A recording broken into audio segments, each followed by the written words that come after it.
There's a number, updated every second of every trading day, that most people never think to check. Not the stock market, not interest rates, the price of a barrel of oil. And whether you track it or not, that number is quietly shaping the cost of your groceries, the stability of governments, and the direction of the global economy right now. It has triggered more recessions and financial crises than almost any other single variable in modern history. And somehow, it never gets top billing. That changes now. Before we get into the history, we need to establish something first. Because if you don't understand what makes oil structurally different from every other commodity, none of what follows will fully land. Oil is not the same as other commodities. It is structurally different because it is embedded in virtually every layer of the modern economy at the same time. It powers transportation. Every plane in the air, every ship at sea, every truck on the motorway runs on petroleum. It's the feedstock for plastics, fertilizers, pharmaceuticals, and synthetic materials. It heats homes across the northern hemisphere. It generates electricity across dozens of countries. Without oil, the modern logistics chain does not slow down. It stops. And here's the part that matters most for everything we're about to cover. When the price of oil moves, it does not stay in the oil sector. It travels. If it costs more to ship grain, bread gets more expensive. If it costs more to run a factory, goods get more expensive. An oil price increase is not an energy story. It's an everything story. And I mean that literally. Not in the way people online say literally when they mean sort of. Economists call this a supply-side shock.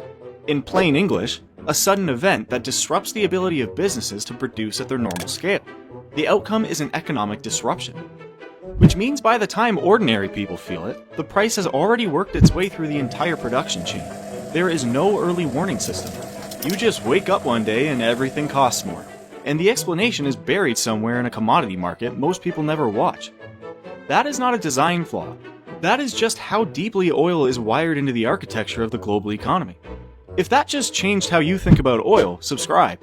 And history has stress-tested that architecture repeatedly. The results are not encouraging. October 1973. Egypt and Syria launch a coordinated military offensive against Israel. The United States and several Western nations back Israel with material support. In response, the Arab members of OPEC, the Organization of the Petroleum Exporting Countries, impose a full oil embargo on the United States, the United Kingdom, Canada, Japan, and the Netherlands. Crude oil prices moved from roughly $3 a barrel to nearly $12 in a matter of months, a 300% increase. In today's terms, that is the equivalent of oil going from its $73 a barrel price in February 2026 to $292 per barrel within a few months. Except in 1973, the global economy was far more oil-dependent and far less diversified. There was no cushion. The consequences arrived fast. In the United States, petrol prices surged and fuel rationing was introduced. The national speed limit was lowered to 55 miles per hour, not for safety, but to conserve fuel.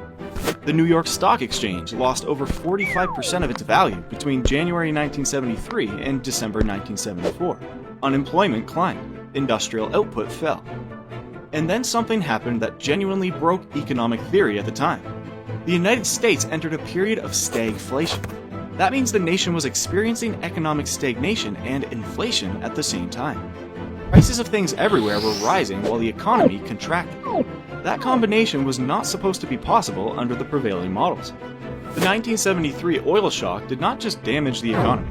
It invalidated the framework economists were using to understand it. Imagine being an economist in 1974, watching your entire model do the one thing it mathematically said it could not do. Rough day at the office. And the damage was not confined to America. The United Kingdom entered a severe recession. Japan, which imported almost all of its oil, saw its post-war economic miracle stall for the first time in 20 years. Global GDP growth dropped sharply across every major industrialized nation. One price, one commodity, and the entire architecture of the post-war global economy buckled under the pressure. Surely the world learned something from that. Surely it built something more resilient.